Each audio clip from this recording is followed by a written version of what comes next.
Morning students.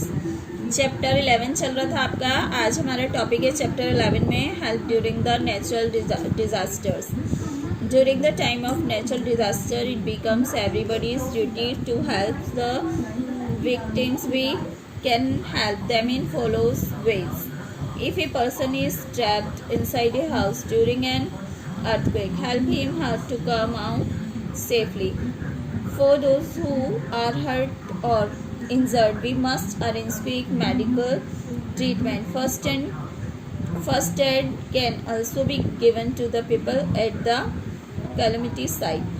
Third is we can collect money, food, clothes, medicines and other essential facilities for victims. Fourth is we can provide transport and communication services to the relatives of the victims. Fifth is we should visit the affected areas and help in the research and relief programs. तो बच्चों इसमें हमने क्या पढ़ा? Help during the natural disasters.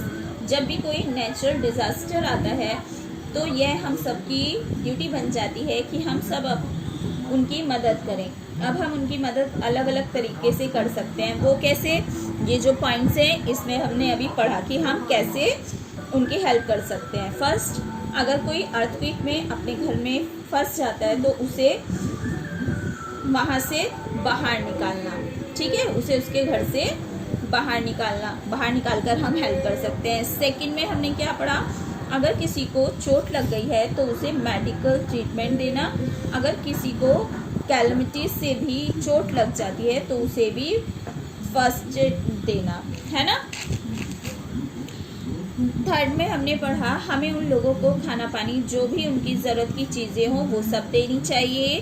Fourth is हमें उसके relatives को भी एकदम इन्फॉर्म कर देना चाहिए। फिफ्थ इज हमें उसे एक सेफ जगह ले जाना चाहिए और उसकी मदद करनी चाहिए। There are some international organisation that play major roles during natural disasters. Let us discuss them.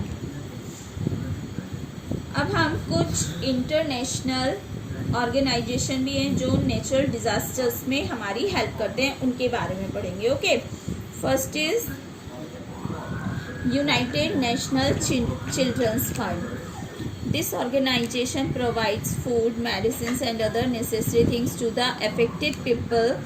The agencies is famous among the victim children's.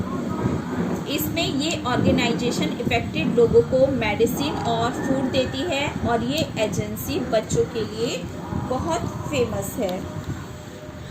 Red Cross society, this is an international organisation. It help in providing blood and other medical services. It also help the people to settle down again. World Health Red Cross पढ़ा है हमने, है ना। तो red Cross society यह एक international organisation है। ये वर्ल्ड और दूसरी मेडिकल सर्विसेज प्रोवाइड कराता है और ये लोगों को वापस सेटल होने में मदद करता है। World Health Organization, this organisation provides medical services and medicine to the affected people in affected areas. World Health Organization के बारे में जगह जगह ये जो ऑर्गेनाइजेशन है ये जगह जगह मेडिसिन्स देती है ना। अब हम रोल्स ऑफ कम्युनिटीज के बारे में पढ़ेंगे। Role of communities, there are many people in our community who play in important role during an calamity. Let us discuss some of them. Doctors have to control epidemics occur when disease is spread on a large scale and cause a large number of deaths in a short span. In this situation, doctors work from mobile clinics. The people help in maintaining law and order of the areas. The police and army teams also help in rescue work. The Air Force drops food packet and other relief services in the affected areas. The firemen set of fire in the affected areas. तो क्या पढ़ा हमने इसमें हमने आपको बताया बहुत सारे लोग हमारे लिए कैलेमिटीज़ में अलग अलग चीज़ों के लिए ज़रूरी है। अब हम उनके बारे में पढ़ेंगे। डॉक्टर्स महामारी को कंट्रोल करते हैं।